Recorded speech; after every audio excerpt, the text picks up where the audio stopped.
Hi, welcome to the award-winning Ed Brown Show. And you know, this is still a Black History Month, and you know, I said that it's a book that all of you, it doesn't make any difference what nationality you are, America's first. And this tells you the contributions that Black Americans have made to this country. When without it, some of your favorite things would not be here. And we have with us Reverend Richard Mark Temple, and he is from the Word of God Gospel Church there in Clinton, Maryland. Yes. And we're going to talk about, you know, this book that he has written that is for everybody too. I mean, it's not a Black history book. It's a book that's actually all of us. In fact, the name of it is The Power of Dorothy, and it has something to do with the Wizards of Art. Because I said Wizards of Art and Dorothy. What is this about? Reverend Temple, tell us about this Power of Dorothy. How you got the name? Give us your background and all the things that you've done here in Prince George County too. Well, thank you very much, Mr. Brown, for once again having us on. It's an honor and a privilege. I'm Pastor Robert Temple. I pastor the Word of God Gospel Fellowship Church in Clinton, Maryland. We're small, but we're powerful. I have a background in divinity from Howard University. I've studied religion at St. Louis, Missouri, where I grew up at St. Louis University. And basically, I've been around all kinds of people my entire life. Right. Of course, this is African American month. I've studied Dr. Martin Luther King quite a bit. He was one of my boyhood idols, and I still read The Power to Love and many of his books and his speeches and his sermons, and the way he behaved, the way he carried himself. I've always wanted to write a book, you know, but people say, you ought to write a book. And so some say, well, it's on my bucket list, and I really don't like to use that term, but it's something I've always wanted to do. I started writing a daily blog about 2 years ago. Yeah, and that's how it starts. That's where it started. And I subscribe to BibleGateway.com on the internet, and they are in cooperation with the Zondervan book people. And they asked me one day, would you like to write a book? And I said, yes. And they said, well, we have a program for first-time authors. No kidding. Through West A lot of people don't realize that. Exactly. You know, because they figure out, how do I start? How do I start? Yeah, see, that's the first thing. Say, do I take notes? Do I just wait a whole year and put down notes and then put it all together? Right. Okay, well, tell us, how does that work? What I did was I said yes, and they got in contact with me about how to go about doing it. Yeah. And of course, you need a manuscript. That's number one. Fortunate to have written the blog for 2 years. I obviously write sermons and you know, Bible study notes.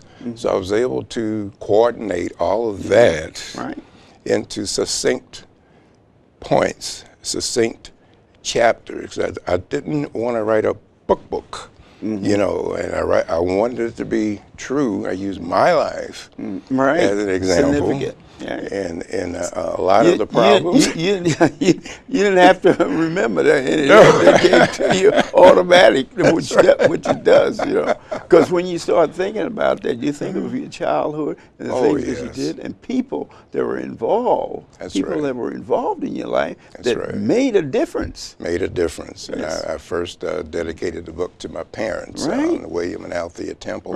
And also to my wife's parents, Patrick and Maggie Hicks, because they showed and not only taught us the Word, they showed us how to live the right way in their own ways. You know, the different people live in different parts of the country or the world, but you can see the coordination of the parallel of how they taught us to be upstanding citizens and just common sense and what they used to call home teaching, home training. Home training, so right. that we could identify and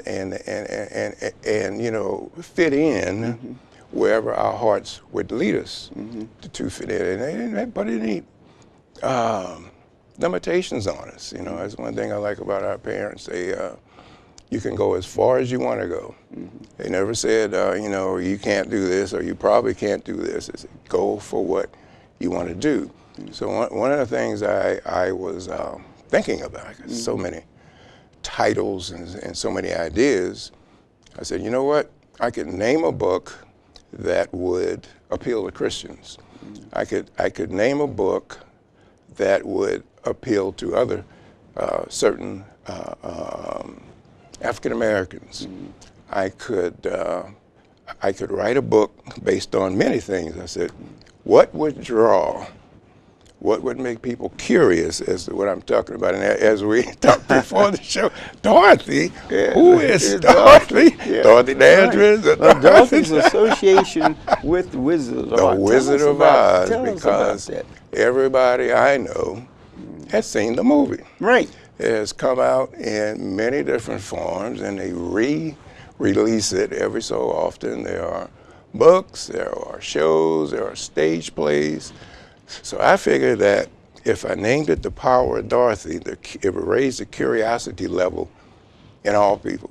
Yes. And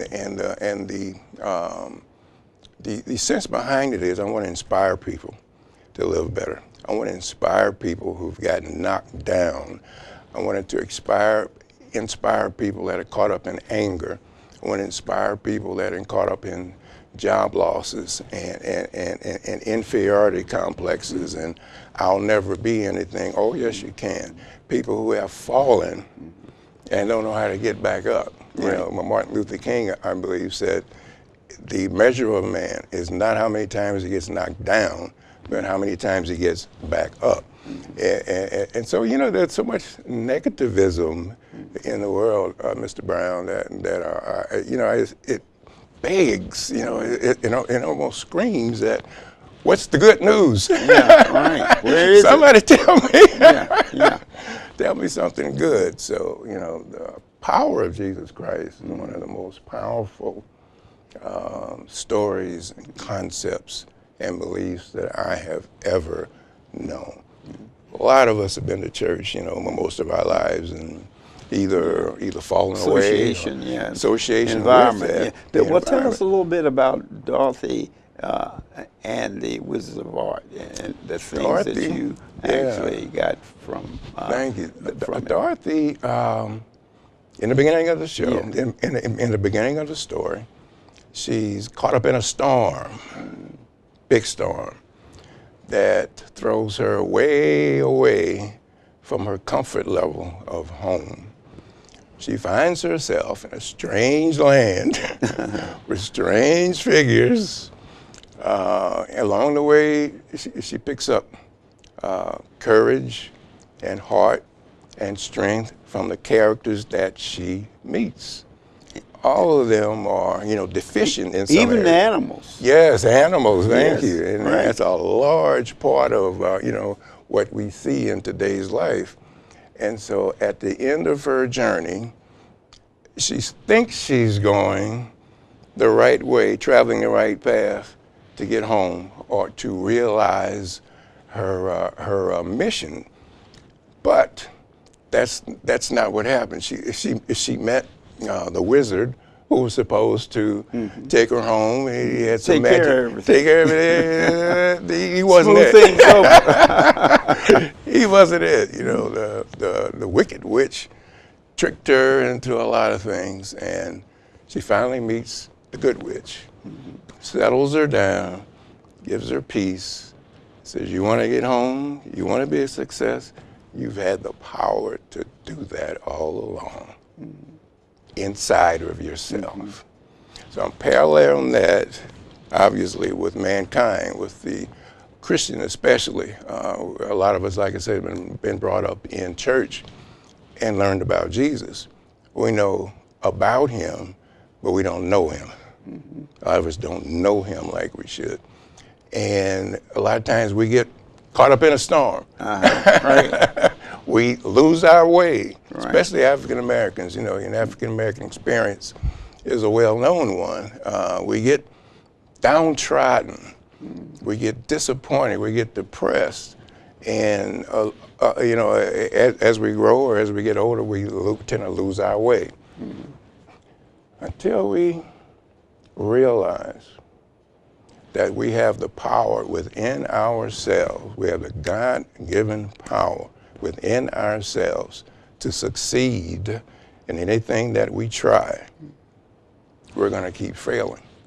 So at the end of our journey, realizing that we have the power of the Holy Spirit through Jesus Christ in us, if we use that power that God gave us, we will be successful.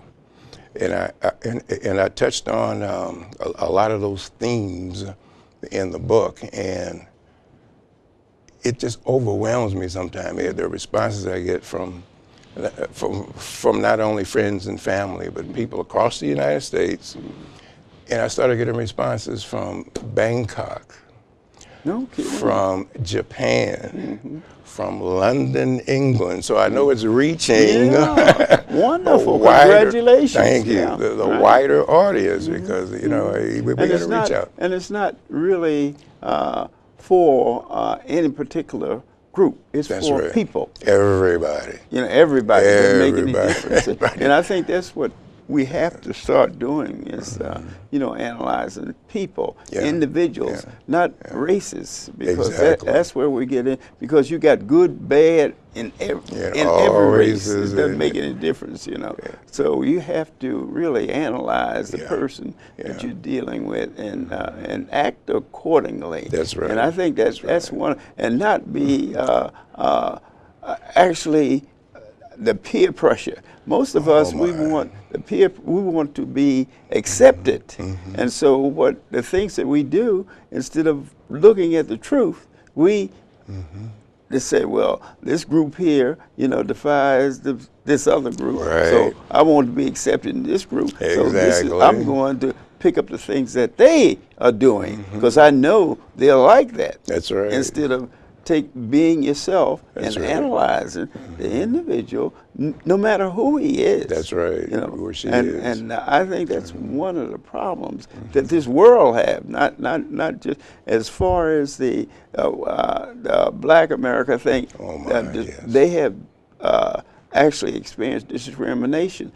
Discrimination is all over the world. You have discrimination within a family. That's right. I That's mean, absolutely right. within a family. You don't have to go out to see it. That's right. Within the family. That's There's right. different positions that parents take, different positions that bosses take that has nothing to do with the work. That's right. It's, it's the fact that there is something about that person that's impressive or either depressive. That's right. That's exactly right. That really doesn't, as far as the boss or the mother or the father is concerned, that they don't like. That's right. That's And right. within the family itself. How many out there have had discrimination in your own family? This is you true. You don't have to go anywhere. Okay, we'll be back in a few minutes there. This power of Dorothy, we're going to have more of that too. See you in a second. Thank you.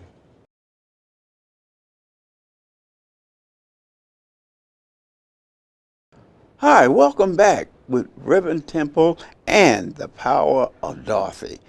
We talked about the power of Dorothy, and we sometimes wonder, well, how much power really Dorothy has. And Reverend Temple is going to tell us, where do we need it most as far as the youth is concerned? Yes. The youth of the future.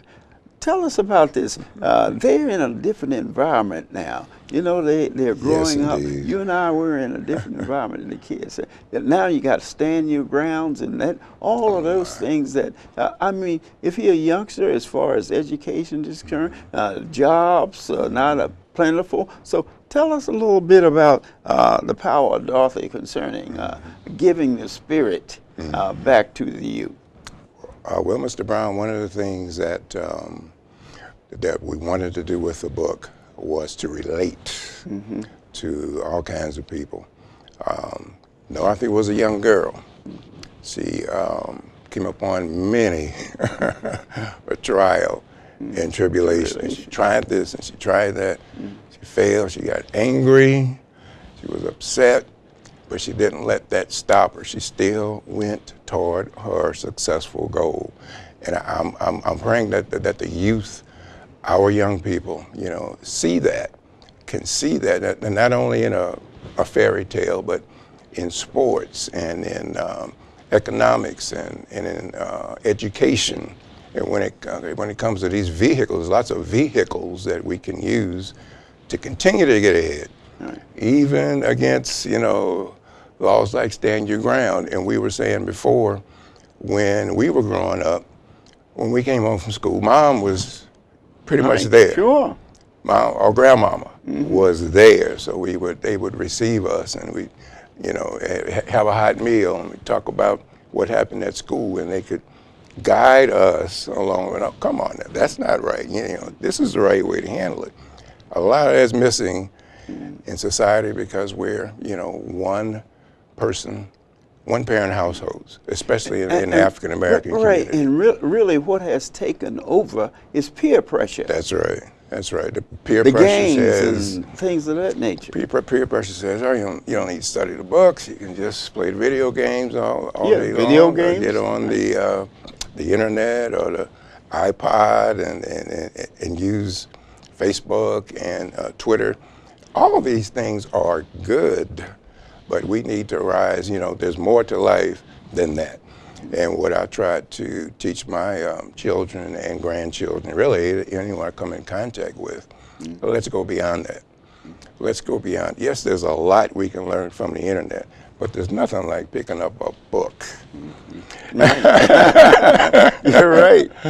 Picking up a book. Go to the library. Utilize everything in our arsenal to get ahead and not let anything stop us. I know there's a lot of discontent. Yes. In our society, especially with our young people. You see things like the Trayvon Martin case. Education is out of sight. Yes. You know, as far as expenses is concerned. Yes, how do you pay for college, right. you know, in our president? End up with a house note. When my God. Student loans are ridiculous. I heard President Obama and his wife Michelle say they just paid off their college loans recently. And they're in their 50s, you know. So it's that can be a deterrent. How am I going to pay for this? Well, we have to get in. We have to get to first base first. Try. Don't let, you know, financial issues stop you. Try every avenue you can. Not only there's scholarships, there's grants. Not only there's grants, there's internships. There's things that we can do to keep pushing. One of the other things that we've really got to do as parents and grandparents, excuse me, set up funds, set up avenues within the family to help the younger ones go forward. We have advanced a great deal. We even have an African American president in the White House, but there's so much more that needs to be done. They're fortunate. You're fortunate. I'm fortunate. But there are those who are not less fortunate and angry. I don't see a way out. I don't see a way I can have that success. And like Dorothy in the book, you know, they get discouraged. And I'm never going to reach my goal. But she had someone that encouraged her. You know, even the Scarecrow and the Tin Man and the Lion, they encouraged her animals. Encouraged her to keep going and meet your goal, and that's a lot of what we can do as elders and as the church, especially focus in on helping our youth as much as possible overcome the odds. Yeah, see, one of the things we have to realize, overcoming odds, you need a lot of help. Yes. All of us do, you know what I mean? Takes a village. And really, your church, your providing programs and things of that nature to encourage the young people to overcome the odds. Right, right. And there's things that we can do that are beyond the traditional Right. way of doing things. I mentioned that I write a blog, and there's so many young people that love to use their iPods and their phones, where you can pull up the Bible, you can pull up verses, you can pull up songs. Sometimes, I don't know if it's good or bad, but they learn more from modern technology. But we can't, just teach that exclusively. There's still the power in the book. But that peer pressure, I think, this is something that the youngsters really, they have a lot. They have a lot of things that they're looking at. You know what I mean? That they want to be part of, but that really is not good for them. That's right. That's right. There are things at school. There are things in the neighborhood. The drugs. The environment. The environment that you're in. That we were talking about. Who would have thought, even 10 years ago, that marijuana would be legal. And other things that they're making legal. And apparently they're trying to make stand your ground legal. Oh my goodness. Which is ridiculous. The two cases that have happened is ridiculous. I don't care what you say. You look at the situation, and they are, both of those cases are ridiculous. And this is the way the man is going. See, so when you look at these things, it always comes back to you. That's right. See what happened in different ways. That's right. See, and that's what they don't understand. But as far as you tell me, what program do you have in church there that are beneficial to keeping the youth? Peer pressure, and then what we want to do is talk about the senior citizen, and talk about Maggie, 91 years old, that you wrote about in your book. Yes, indeed. Yes, indeed. What we try to do, there was a young man in a sister church of ours that very, very excited about the Lord, very, very intelligent, highly intelligent. And what he did was encouraged to do by his pastor is to write a website. Is that right? For his church, and get the other youth involved. And that was excellent, because that was something that related to something that he knew about. Exactly. He had a website. He knew where to go and how to basically, do it. You probably didn't have one. See? No, I didn't. And our church did not either. And to enhance it, to make it do all these technologically great and exciting things, keeps them interested, keeps them coming to church, keeps them learning the Word, keeps them the environment, wholesome environment. You're right. Where you can have fun and utilize the technology. That's right. Along the lines that you're talking about. In church and have fun at the same time is one of the keys. It's one of the keys. You have to find fresh ways to excite our young people into coming to church, make it a happening. Oh man, Friday night at the church. Yeah, man, have programs. Come on, have certain programs and sponsor certain programs that they are interested in. That's right. And religious dancing. And so they can use that energy. And use that energy. But what about Maggie now? You got part of the book is dedicated to Maggie. She was 90 years old. Tell us a little bit about it. It was one of my easiest chapters to write. This woman was technically my mother-in-law, but she was more like a mother to me and to lots of other people.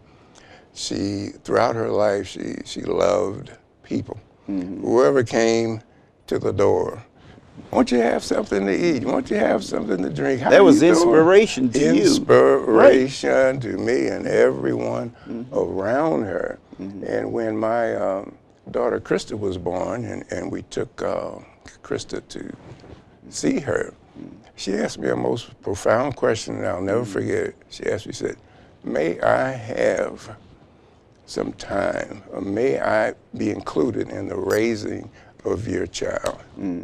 Humility, the power. Yeah, significant. I tell you, I should have been the one asking her. Right. And she asked me, so that's why I called that chapter Maggie's Mission of Love, because when she got old, and she had health issues, all of her children came in to help her in the home. Right. They didn't say, "Oh, Mama's over But there. what we I got have to stuff realize to do," is that a senior citizen really have a lot Yes.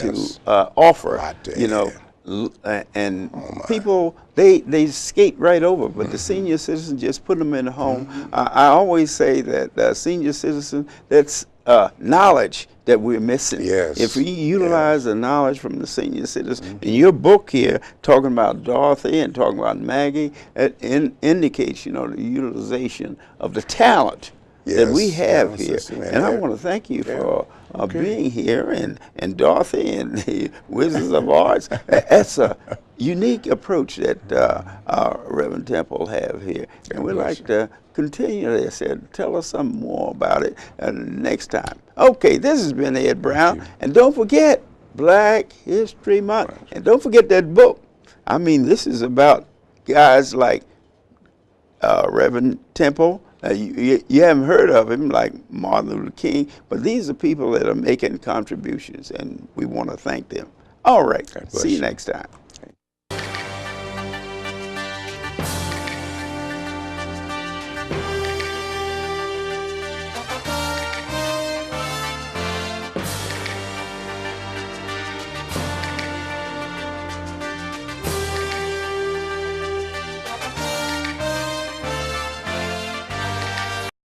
Say with me, imagine what you'd see if every child had a book to read. So the mission is for us to get a book to each and every child.